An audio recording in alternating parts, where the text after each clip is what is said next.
A few years ago, we spent a few days at a friend's lakeside house that she had rented out. We just wanted to get away from the hustle and bustle of the city and go somewhere to unwind and somewhere we could take our dog. The house we got was perfect, just as I'd expected from having seen the photos. At the time, it was early spring, but still warm enough to be able to sit on the couch or on the porch in the mornings on the loveseat, a blanket over my legs, coffee in hand, whilst my husband took the dog for a long walk. It was one of those beautiful mornings, only just light, but I'd been dying to sit out there and finish the end of my book when I saw something in the lake. Now, let me just back up a moment. I didn't see it at first. I smelt it, and my God, did it smell. It was like rotting death in an open sewer, an utmost terrible stench. I know that water comes with its own natural odor, especially being a pond or a lake, and not the salty sea. There was an occasional smell when the wind caught the wrong way, but nothing like this. It was dreadful, as if the dog had left a pile of presents for us after eating something he shouldn't have. Putting my hand over my nose and breathing through my mouth, I looked out into the water to try and see what on earth could be causing it, and hoping that something nasty hadn't washed up on shore. I might sound selfish, but I don't want my little vacation to end with wildlife services coming down to remove a dead something, or even worse, the police. After scanning the shoreline, I couldn't see anything, which was somewhat of a relief, even if it did not explain the stink. I began to wonder if one of the neighboring properties were having plumbing issues when something in the water caught my attention. I can recall it vividly. Since it wasn't full daylight yet, parts of the lake were still in shadow, but I could clearly make out a shape in the water that seemed to be bobbing about.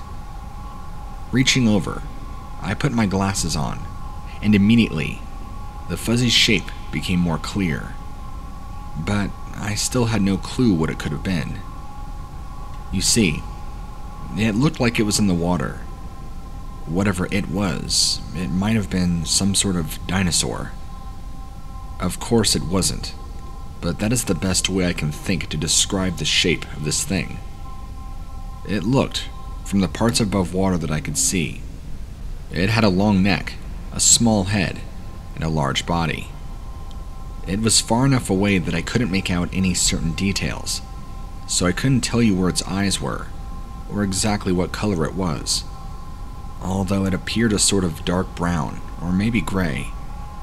I could not see any limbs, but I suppose that they were under the surface of the water.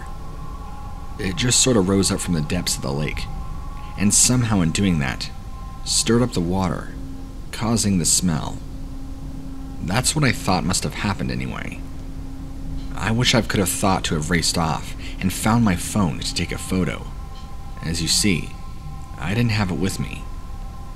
First off, I'm not one of those people who are glued to their cell phone. And second, I don't actually like having it with me when I want to read. Too much of a distraction. I got the distinct feeling that if I dashed back into the house to get it, this creature would be gone. So, I just sat there and watched it for another few moments.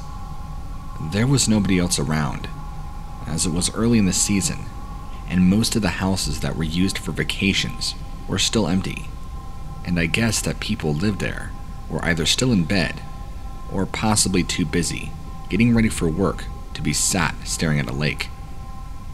After a few moments, it was as if the creature just decided it had had enough, and slowly resubmerged under the water. I was still sat there, staring out.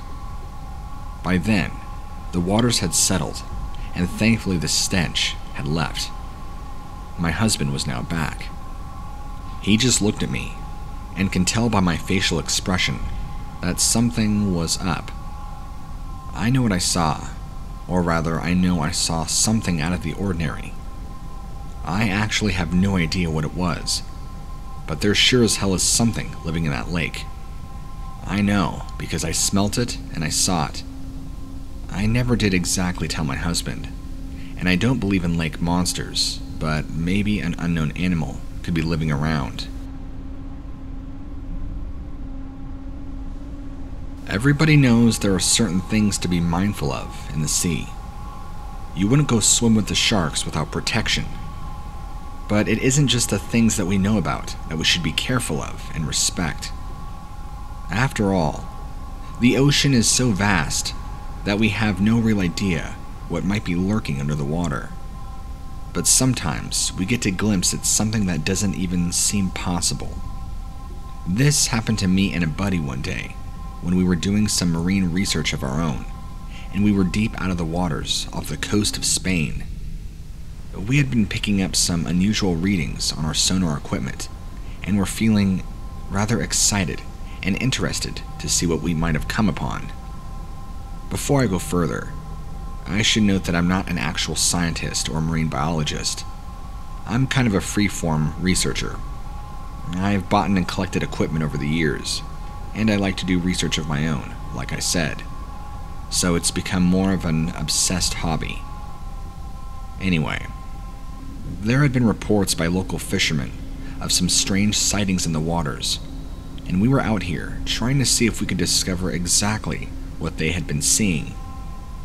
We were hoping it might lead to discovering a new species entirely, as ultimately, isn't that what all researchers hope for? So, when we actually started to go somewhere, we were on high alert, making sure that all of our equipment and devices were set up and peering into the waters. Then we waited. That happens in a lot of these situations. There is a bit of excitement and then a whole lot of waiting. Like fishing. We're used to it. And you wouldn't know. Just when you're starting to think about calling it a day, the sonar reader started going mad, and something was coming up upon us, and moving very fast. The readings were showing that whatever creature this was, it was large, really large. And to be honest with you, we were worried for a fleeting moment that if it collided with the boat, it might have capsized us. Yes, it appeared that big. It seemed to be circling us, and I began to hope like mad that it wasn't some sort of prehistoric mammoth shark, as it was unlikely we would be able to present any research if we were in its stomach. Using the equipment at hand, we were able to see the mass of its body was far bigger than any usual creature around here, and also very, very long in length. And then, for just one beautiful and terrifying moment, this thing rose its head out of the water. And here's the thing. The best way I can possibly describe it was having a huge bulbous body, akin to something like a manatee. But instead of their placid demeanor and almost kind, curious face, the fierce and hungry look of a shark. Basically, this thing looked like a manatee, and a shark had mated, and this monstrosity was the offspring. It even appeared to have tendrils around its body. Can you imagine this? The full body, with the head full of angry razor teeth, and it kind of had a distorted face. It rammed the boat incredibly hard, and we rocked and took on the water. I don't think it rammed the boat with too much force, because we didn't capsize. I don't think it was trying to sink us. I think it was just passing through. Part of me thought that we should stay as long as possible and try and document this amazing sighting. Film it. Take as many photos as possible for any evidence. However, I'm also a husband and father, as was my colleague, so we decided to book it and wrap it up. We fired up our boat, and out of there we went. Luckily, it wasn't some killer shark that was hell-bent on following us and killing us. It did not follow us, and when it resubmerged, we never saw it after that. There have been plenty of other sightings of this same creature by locals, but sadly nothing verifiable. One day, I hope to get out there again, but not without a weapon. I work on the docks, and I've seen some real weird stuff over the years, and unfortunately, even had the calamity of finding a body washed up on shore once. I'll never forget the awful and strangely sad sight. But it didn't scare me. It wasn't gross like in the movies. But that's not what I'm writing to tell you about. On an early morning, I was down doing my usual, unloading from a docker that had come in from Europe and needed to head back as soon as possible.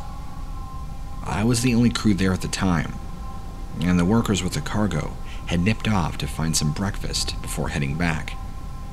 It was still fairly dark, as it was so early, but that was fine. When I was aboard, I saw the waters on the far side start to churn up a bit. There are all sorts of things that live in the water. Most of them don't bother us, and we don't bother them any more than we have to. The gulls are more of a nuisance than anything down below the surface. But I was mildly curious, as whatever was in there was just making a real racket. Then, I saw the strangest thing. I can only describe it as an octopus. I have no idea. I don't know if it was deformed or what, but it rose slightly out of the water. It was just like it was missing parts of its body. It looked malnourished or mutated.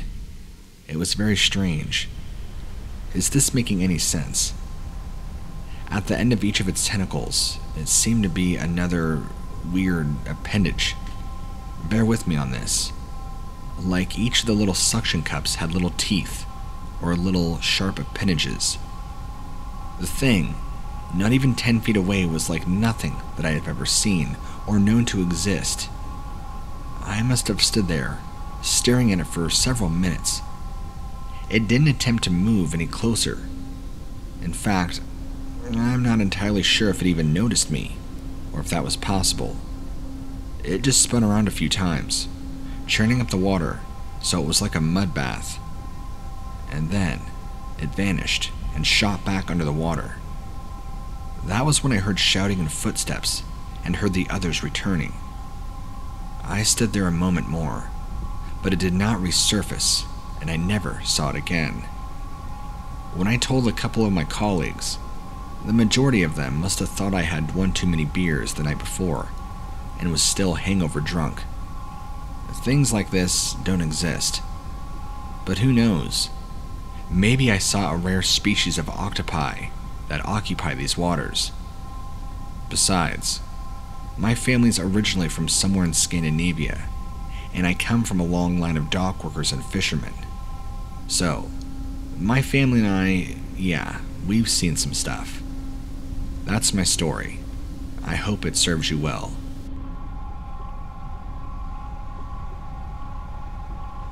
I was on holiday in the Caribbean at the time, and if you've ever been there, you'll know just how warm and beautiful the water truly is.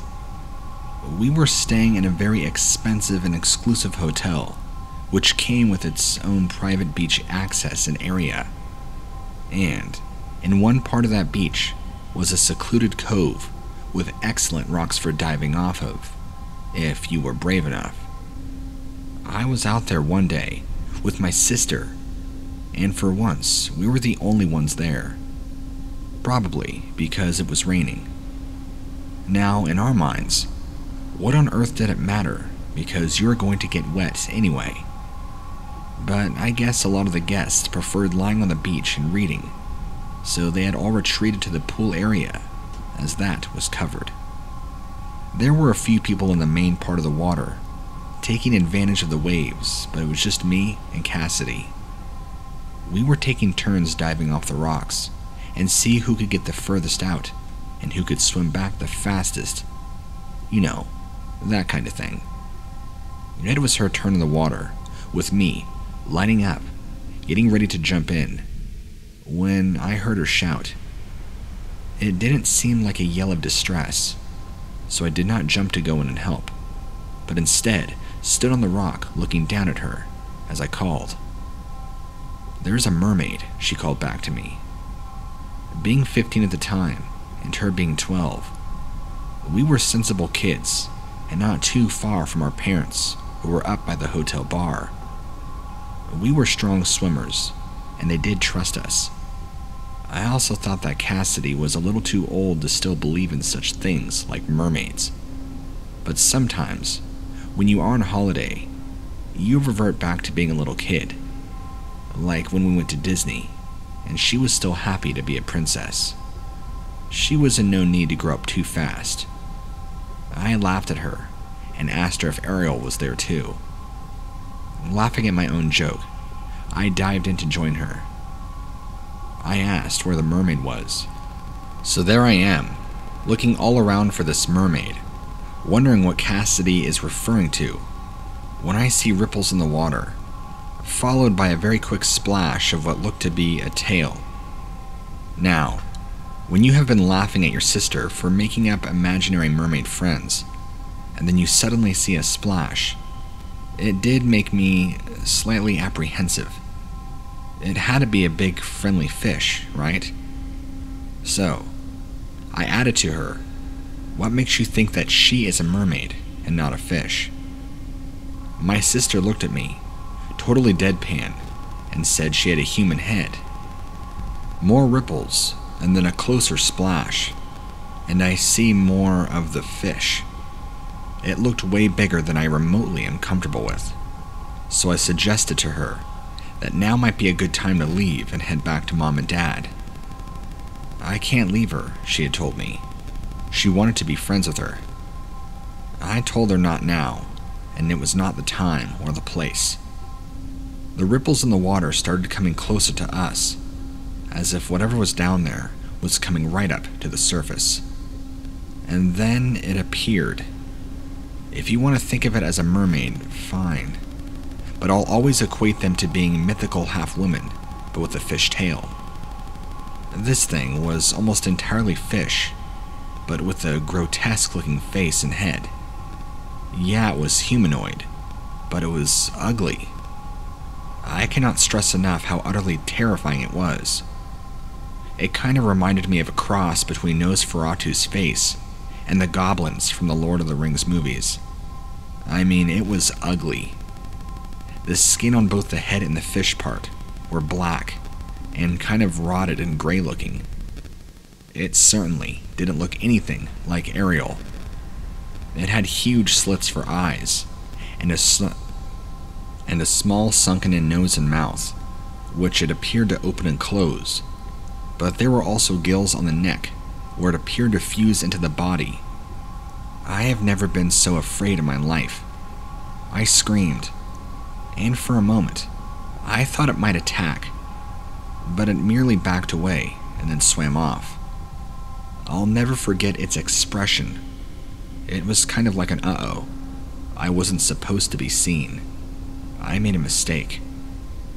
If you can believe it, Cassidy was actually more upset with me that I had offended her friend than being frightened by its hideous appearance, or the fact like nothing like that should ever exist, and if it did, should never be witnessed by human eyes.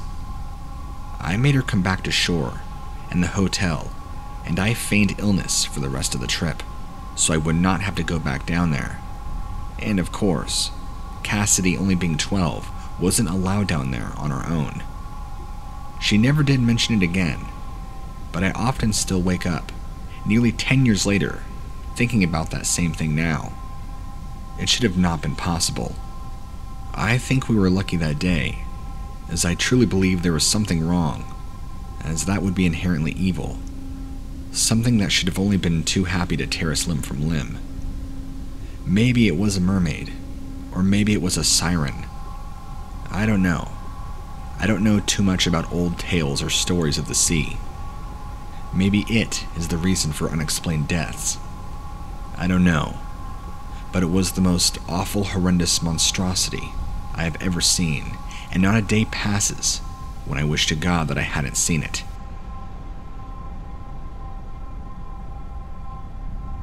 I was fishing with my uncle during a rather cold season when there was a slight mist hugging the surface of the Mississippi River.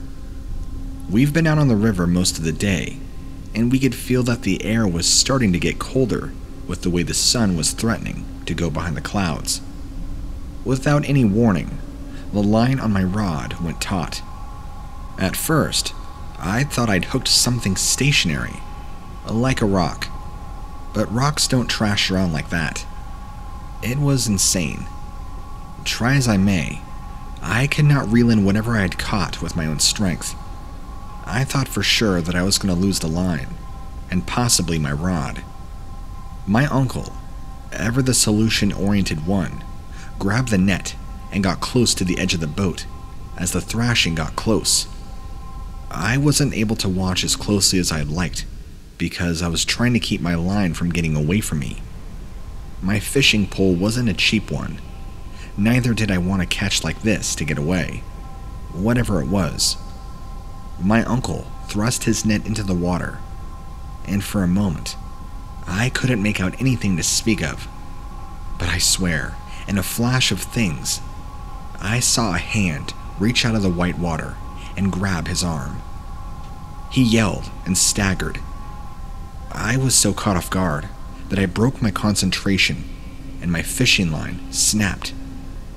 I went to check on my uncle, and he looked like he had just seen a ghost. I asked him about the possibility of a hand coming up out of the water and grabbing him. He denied it, very forcefully. But the truth was in plain sight, and it was written even more on his face. I did not push the matter, because I knew what I had seen. In fact, a few years later, with the help of a little bourbon, he brought it up and admitted what I had known all along. He added some details that I missed. The hand that grabbed him was scaly and had only 4 fingers with narrow black nails. He had messed himself on the spot. Another detail that completely got by me. It's funny because I'd always thought that monster stories didn't belong someplace as ordinary as the Mississippi.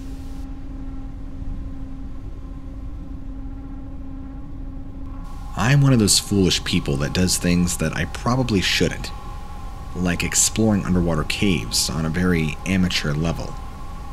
In fact, you'd be surprised at how many there really are that are undocumented. Most of them are far too small to even be worth anybody's time putting on a map, hence why they are undocumented. By far, the vast majority of them aren't very safe.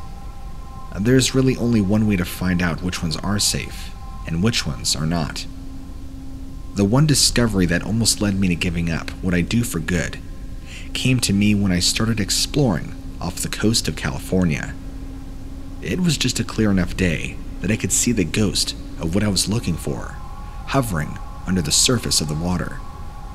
I thought it might be a wrecked ship that still had some sort of buoyancy, but snorkeling underneath revealed it to be a small underwater cavern and a chasm beneath.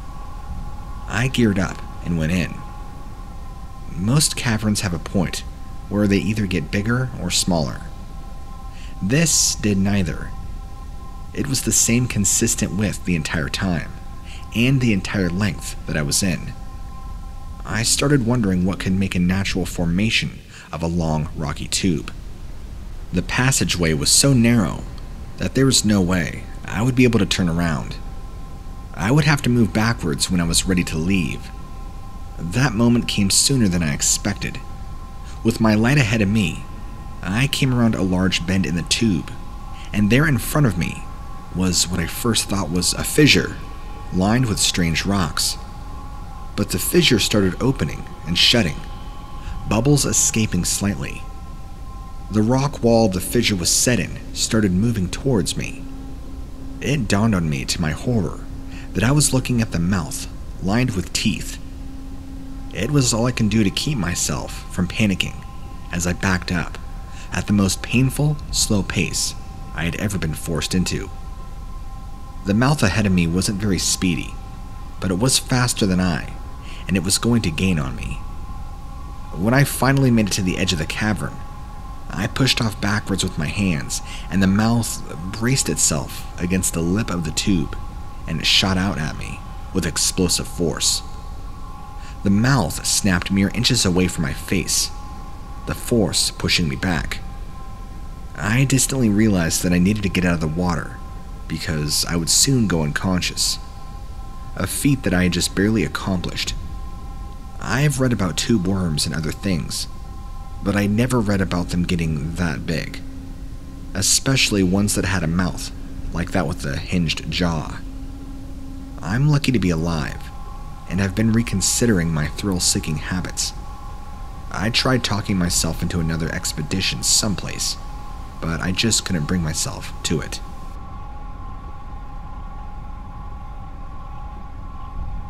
My grandpa had the unique privilege of going around the area that surrounds Loch Ness. Now, I know there's enough of these stories to fill an entire library, and this story isn't necessarily impressive, but it is special, at least special to him. He was friends with somebody who was an older gentleman when my grandfather was just a boy, a friend of the family, and he knew that my grandfather had an affinity for monsters and strange creatures of all kinds. And when you're that age, going out on the loch is enough to get you a thrill, because you're anticipating the sight of the attack of the monster at any time. However, the monster never attacked, at least not in the way you thought. One afternoon, two of them had taken their lunch out onto the loch. My grandfather expressed the need to relieve himself, so the two got up out of the boat after docking it and found a nearby place like a rock or bush. While my grandfather was relieving himself, he swears to this day he saw something with a long neck and a narrow head come up out of the water, sniff about the boat, and eat what food was there. My grandfather was so beside himself, he almost forgot to pull up his pants. His friends could scarcely believe what had just happened, and my grandfather says that he was white as the clouds in the sky. The man never fully acknowledged what happened, and he never denied it either. My grandfather treasured that experience for the rest of his life, until he passed.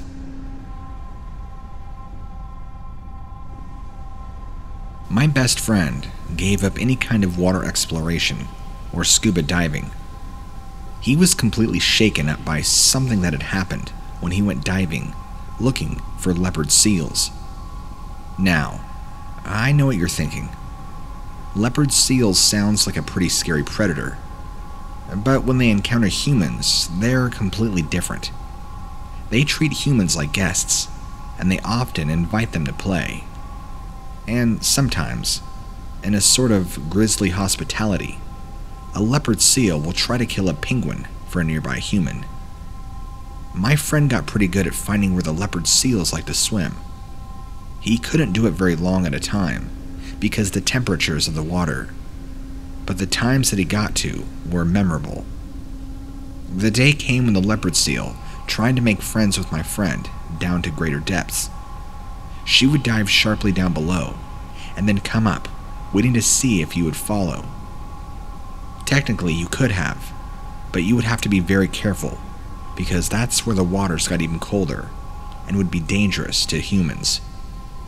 Finally, he followed her one day, and she showed him something that he didn't think was possible, given the environment.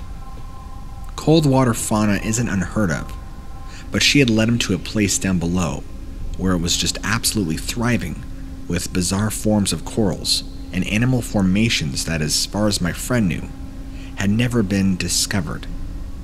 I know that's an extremely bold statement, especially coming from him, who's a very credible and valid individual, but I honestly believe him.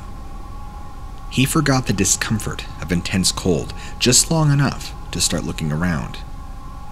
He was getting into a very strange patch of coral when he said this leopard seal friend attacked him, or thought that's what was happening. She forcefully pushed him aside as the coral that he had been looking at writhed up and shot up with jet engine force. The extensions ripped through her body and spikes exploding from her back. Just like that, the animal was paralyzed or killed. My friend hoped that she was killed because she was dragged down into the ground, or some sort of awful mouth, he described it, took her. The experience thoroughly shook him up, and he has not gone diving since. He still tells stories about that particular leopard seal, and I could tell that he feels bad for what happened to her. After all, he feels she did save his life, and he won't fully disclose this exact location because he's worried others might try and find it.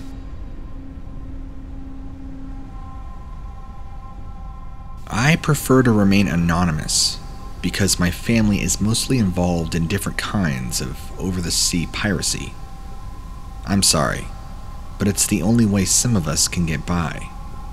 I harbor no ill will towards the people that me and my comrades raid and rob, but the world has left people like me behind, and I'm not ready to just roll over and die before I'm even 50.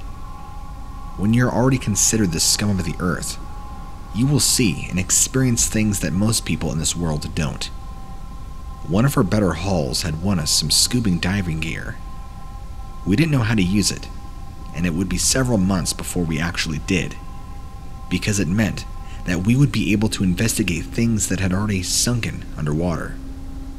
One dive led to the discovery of what appeared to be an old tanker. I didn't think it would be likely we would find anything, but my friends were eager to look inside just in case, as if they didn't have anything better to risk their lives for. There was a very peculiar thing on the ship. There was a large metal chest that had been bolted to the starboard hull, almost like it was something meant to stay secret, although it seemed to me that having something like that on your ship was about as secret as a pimple on your forehead. Two of my comrades went underwater with bolt cutters to see if they could get inside. Minutes passed by, and then an hour. We were growing concerned because we did not know how much oxygen that they had. So, two more of my friends went underwater with them. I sat on the boat and stared at where the wreckage had been found, waiting for some sign of life or anything. 15 minutes had passed, and I began to get more worried. I put on my own scuba gear, and I went underwater, not with the game of going where they went, but just seeing what was going on if they needed help. That's when I noticed a cloud of red water greeting me as soon as I went under. It was coming from the chest, and the lid was dangling. There was some kind of ropey slithering movement, and the unmistakable shape of a chewed-up skull. The friends of my comrades and their families do not buy my story one bit. All they know is that they had left me, and they didn't come back. But I swear, my story and it's part of the reason that I've been trying to get out of piracy. There's some things that simply aren't worth the risk.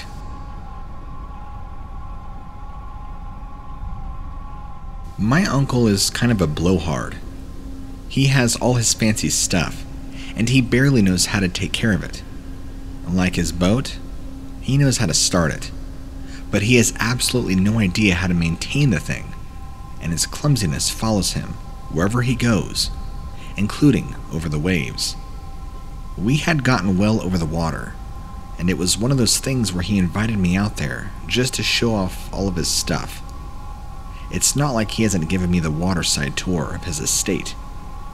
Admittedly, it is impressive looking back on the Florida coast and seeing his home rise like a futuristic white tower by itself, but it's not as impressive the fourth or fifth time. I was just enjoying being out on the water. So far out, he killed the motor and decided it was time to just enjoy ourselves. That had been my plan all along. I laid back, pretending to listen to him talk about how much money he had made and what he was planning on buying. I was about to fall asleep when I felt the boat lurching slightly. So, I opened my eyes just in time for him and I to exchange the same look. I looked over at the side of the boat, just in time to see the hull of the boat, nudged by something that clearly had the body of your average shark, but it had the arrangement of eyes that you would expect from a spider. It must not have been an accident, because when it surfaced, it started shooting sticky web-like strands at us. Part of it got on my uncle's arm, and it was so sticky it nearly ripped off the skin.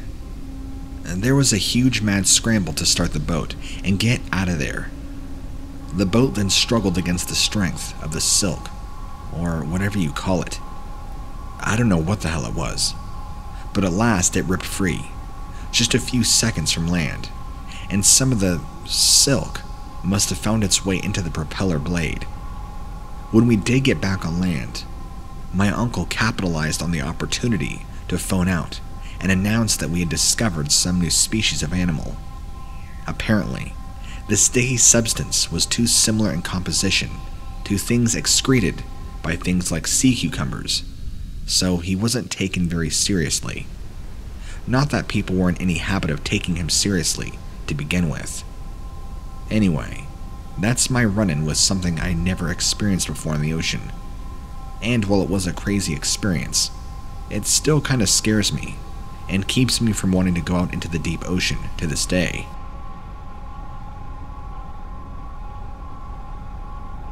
I man a lifeguard station next to the coast off of Maine.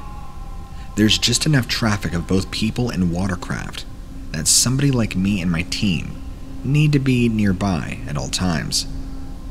I've been looking into getting a different line of work ever since one particular incident when our little hub was being remodeled and updated, and there would need to be somebody to spend the night there so as to make sure that none of the copper or other exposed valuable pieces would get stolen.